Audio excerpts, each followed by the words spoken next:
Alrighty. Um, this game is played between David Bronstein playing white and Efim Geller playing black.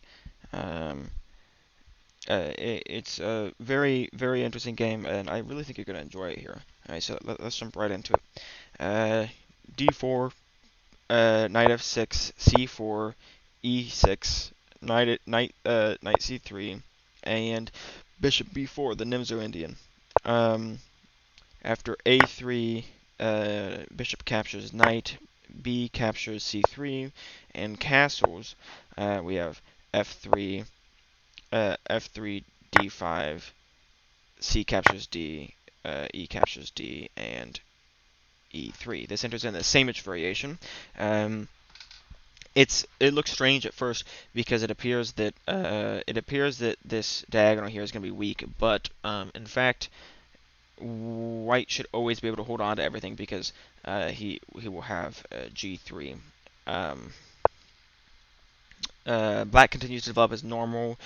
Bishop f5, knight knight knight e2, and knight d7.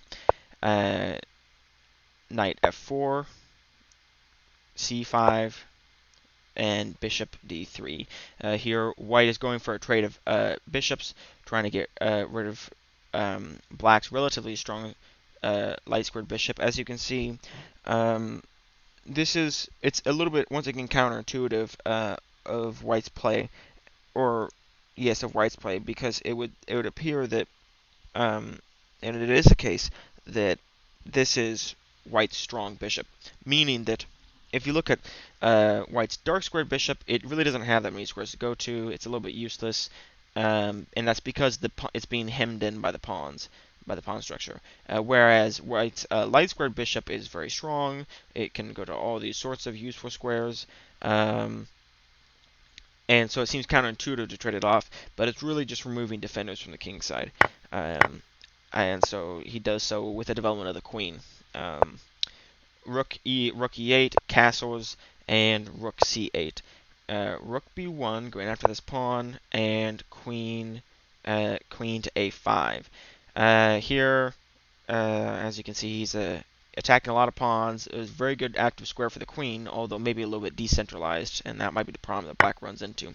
They decided they decide he decides to go for the pawn, and it's a little bit worrisome that maybe he will get his rook trapped in some manner now that he can't bring it back and he can't defend it with another rook on the b file after this knight.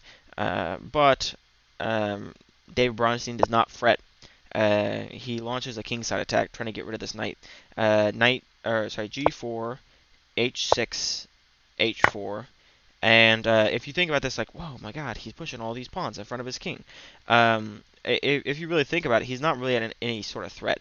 Um, the rooks really don't have any open files to attack down, and more so, the queen is on the other side of the board. So it will take the queen quite a minute to maneuver back over to a useful square here to attack these pawns and to get in here on white's now easily breathing queen because he has all this space around him.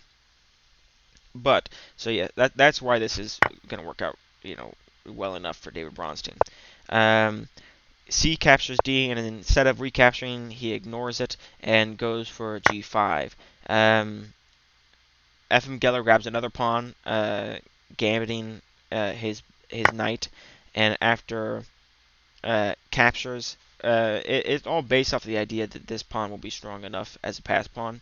But after he accepts the knight, rather than capturing this pass pawn like I'm sure Geller thought he would, uh, and he grabs yet another pawn, very pawn grabbing. Um, David Bronstein plays a killer move, queen to g6, and this seems like insane. And because so many things are hanging, this pawn here is a monster that's going to come in and really disrupt white's position. The queen is now getting ready to cover the e1 square. Um, and additionally, there is now mate threats as well, and white is sacrificing his queen. So obviously, if you try something like e2, you'll get queen g7 checkmate. So you have to deal with this threat of queen captures on g7. You can't capture this pawn because obviously the pawn is pinned, and there's no way to directly defend the g7 pawn. If he had actually instead captured with this with the queen, it would have been defending, although there would have been other tactics in place that would have allowed uh, him to. He could have just captured the queen with his Bronstein's queen. So the only other way that it seems to make anything of this position is to eliminate the queen. So Geller does that. Um, Now, can you find the move in this position? There's a checkmate coming in here. David Bronstein with checkmate Geller soon. Can you find it? Pause the video. Alrighty. I hope you found it. It's a little bit difficult though. So the important move to find is rook captures on g7 check. And now black has two moves, and either way he goes, the result will be the same. If he comes here, then knight captures g6 checkmate. And as you can see, the rook is defended by the pawn and cuts off all the squares, and the knight delivers the mate. And the knight cannot be captured, as nothing is attacking it. And the same if he goes the other way as well. And here the rook is defended and checkmate. So once again, another wonderful miniature. I hope you really enjoyed it. I hope I help inspire you to play some games of chess today. If you have any questions about chess or any questions about this game, please leave a comment below, and I'll try to answer all that I can. I hope you enjoyed the video, and I hope to see you around again. Alrighty,